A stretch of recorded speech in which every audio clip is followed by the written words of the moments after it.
Good morning, children. Children, we have already completed an inch of gold worksheet of the practice book.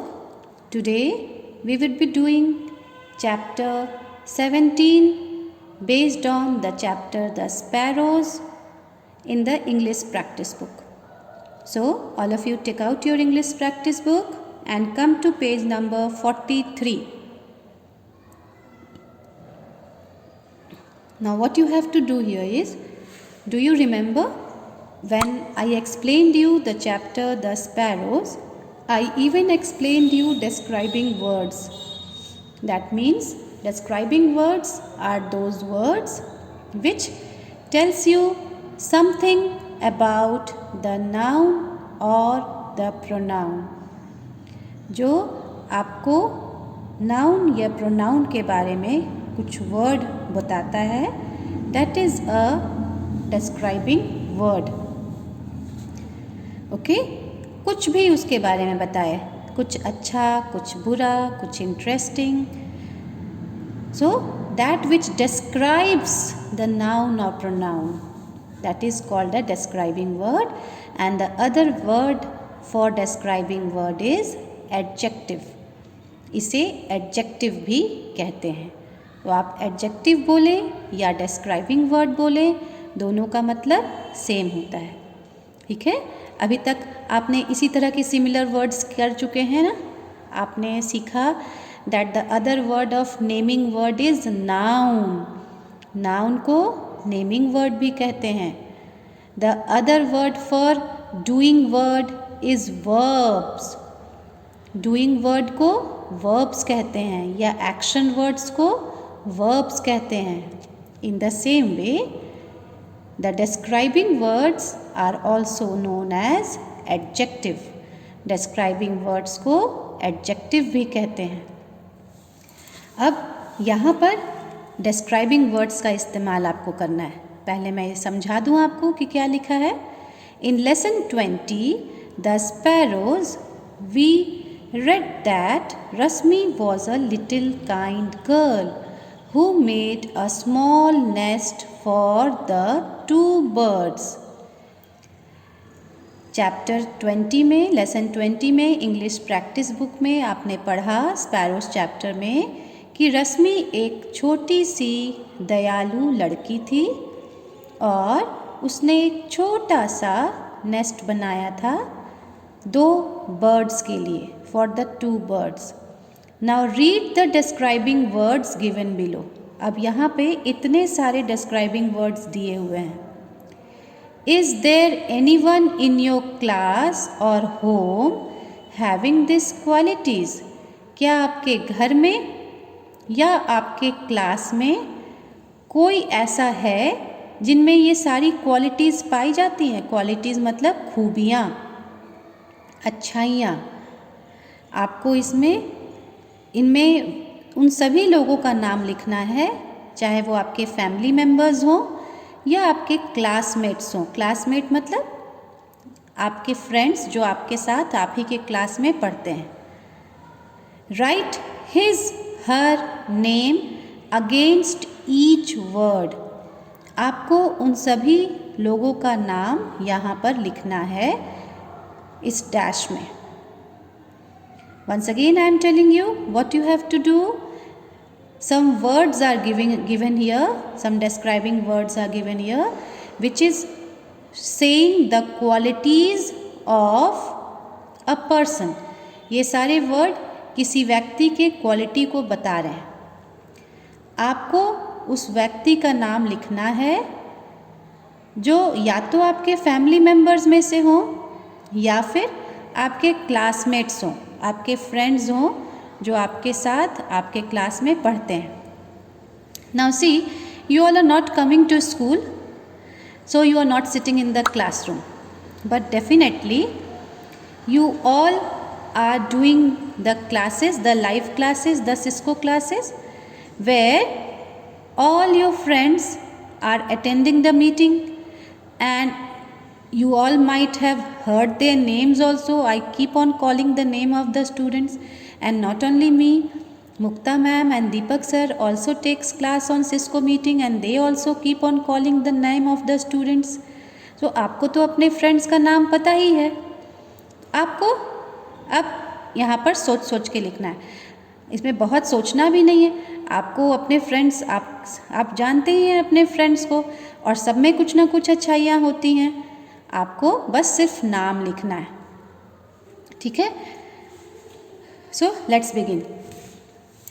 मैं यहाँ पर आप ही के class के बच्चों का नाम लिख दे रही हूँ, मैं किसी का भी नाम डाल देती हूँ।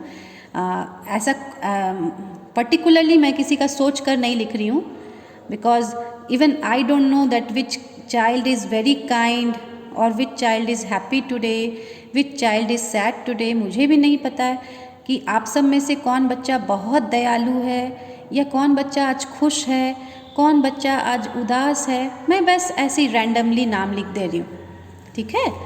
आप चाहें तो आप अपना नाम भी लिख सकते हैं, आप अपने फ्रेंड्स का नाम लिख सकते हैं, आप अपने फैमिली मेम्बर्स का नाम लिख सकते हैं, okay. So kind, I am writing anybody's name. So you do not say that ma'am is writing his name or ma'am is not writing my name. मुझे जिस बच्चे का नाम याद आ जा रहा है मैं यहाँ पर लिख दे रही हूँ, okay. Kind, kind Arya.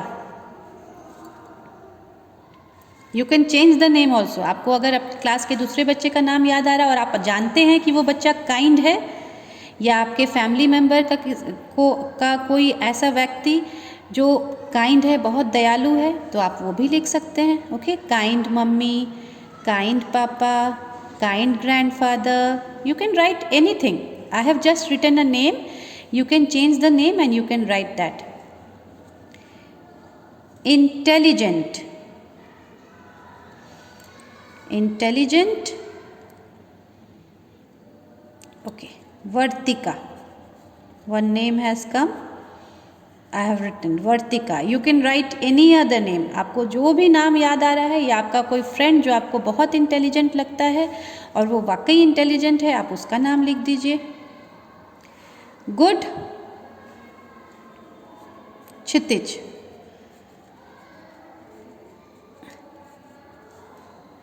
Happy, Nancy. Sad, now sad. मुझे अब किसी बच्चे में सैड लिखने का मन नहीं कर रहा है, क्योंकि मेरे क्लास के सारे बच्चे मुस्कुराते रहते हैं। They always keep on smiling. So whose name should I write? मुझे तो किसी बच्चे का नाम, उदास बच्चे का नाम लिखने का मन ही नहीं करता है। क्या लिखूं मैं यहाँ?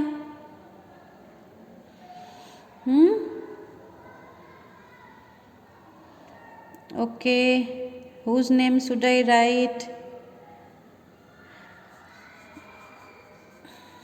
Okay, let me write here sad grandmother. आप सबके घर में ग्रैंडमदर, दादी, नानी रहती है ना। कभी कभी वो उदास हो जाती हैं, कभी कभी वो कुछ सोचने लगती हैं, सो उन्हें पुराने समय की याद आने लगती है, तो कभी कभी वो उदास हो जाती हैं। They get sad. You can write grandmother, you can write anybody's. I was not willing to write the name of any child. मुझे किसी बच्चे को उदास देखना पसंद नहीं है, इसलिए मैं यहाँ किसी बच्चे का नाम नहीं लिख रही थी। Tall, now tall, Satyam I feel is tall. मुझे सत्यम लंबा लगता है, so you can write Satyam. You can write any other name, I am just giving an example. Short, so again you have to write any name.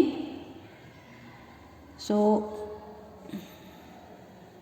short, what should I write here? Short.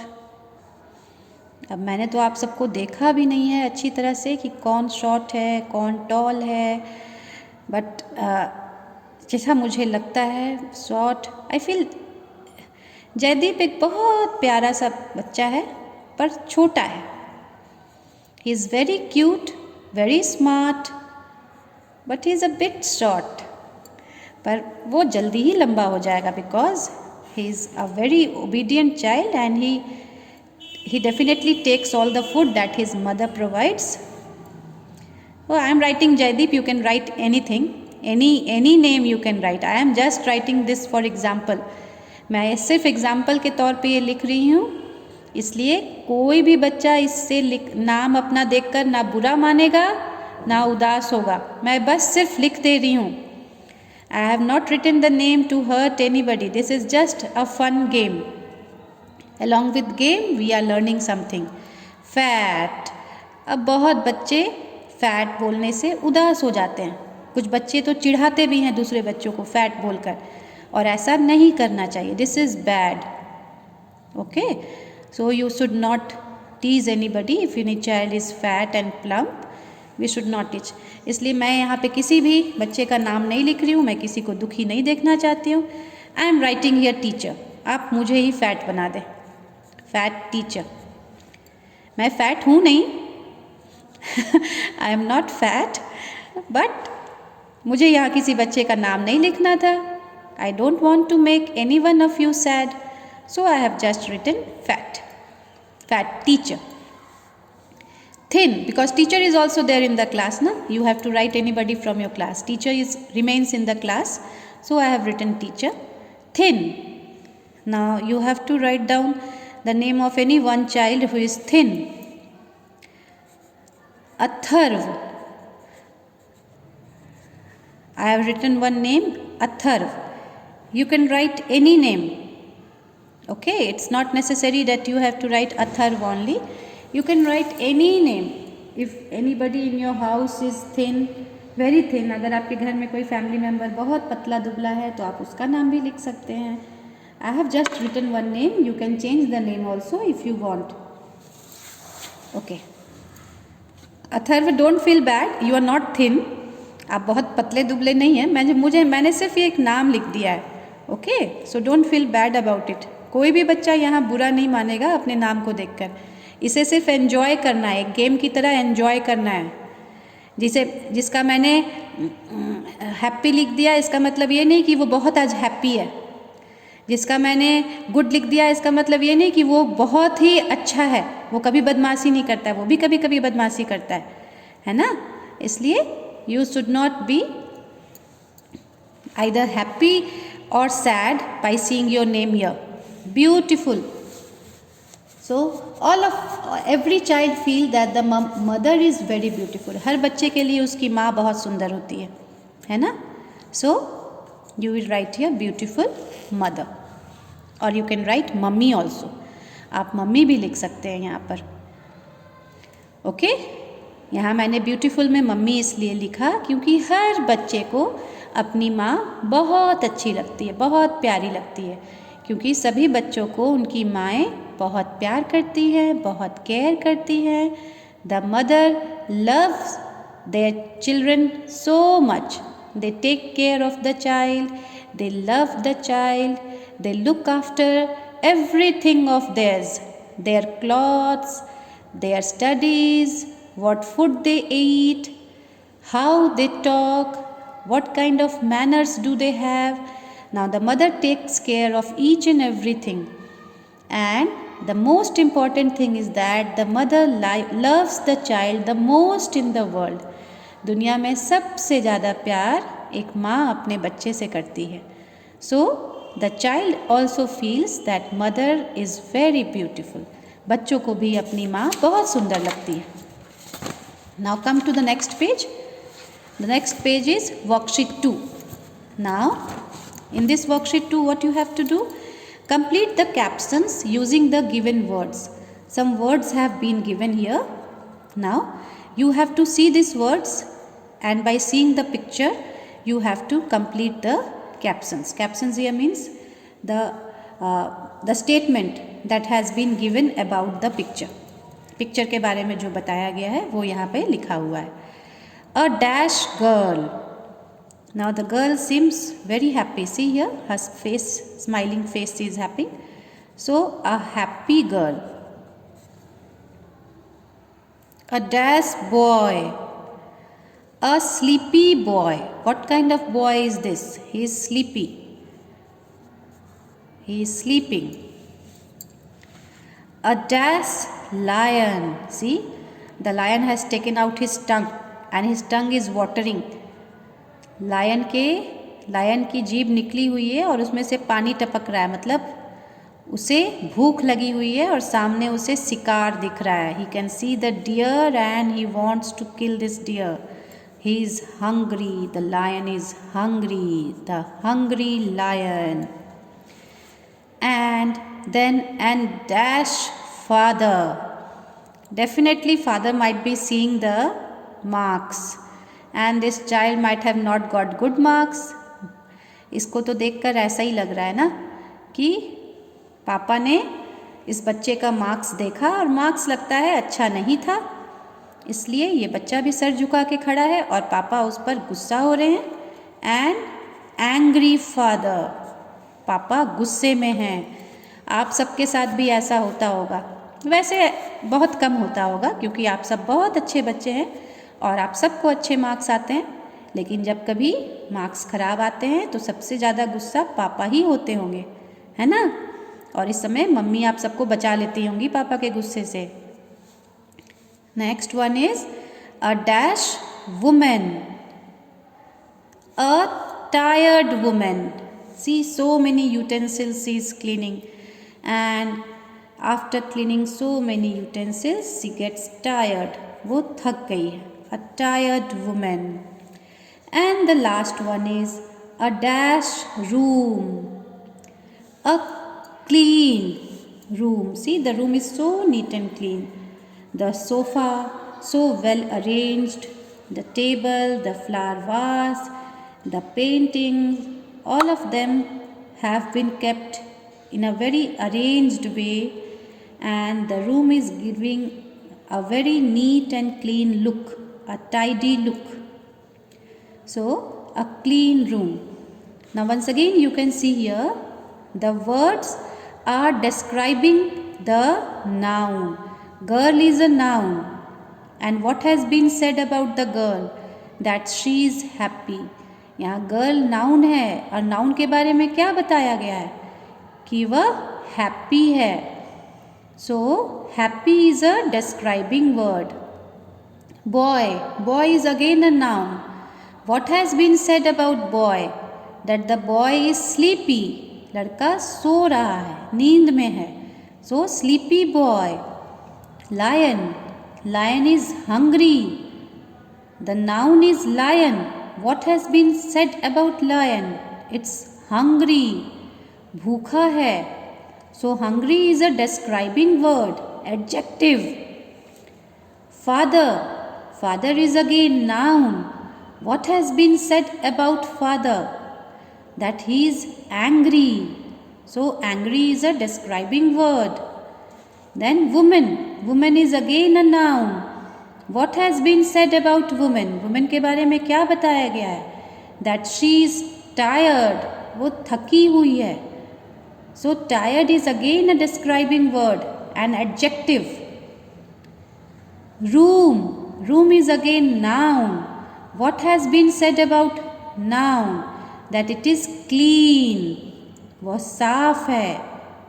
So clean is a describing word and it is also an adjective. You can say describing word or you can say adjective. Now with this we have come to an end of this chapter also. Now what is your classwork? Your classwork is you are going to do worksheet 1 as your classwork, okay, and worksheet 2 which we have done just now as your homework. With this we come to an end of this chapter. Complete the work and then send it to me. Thank you.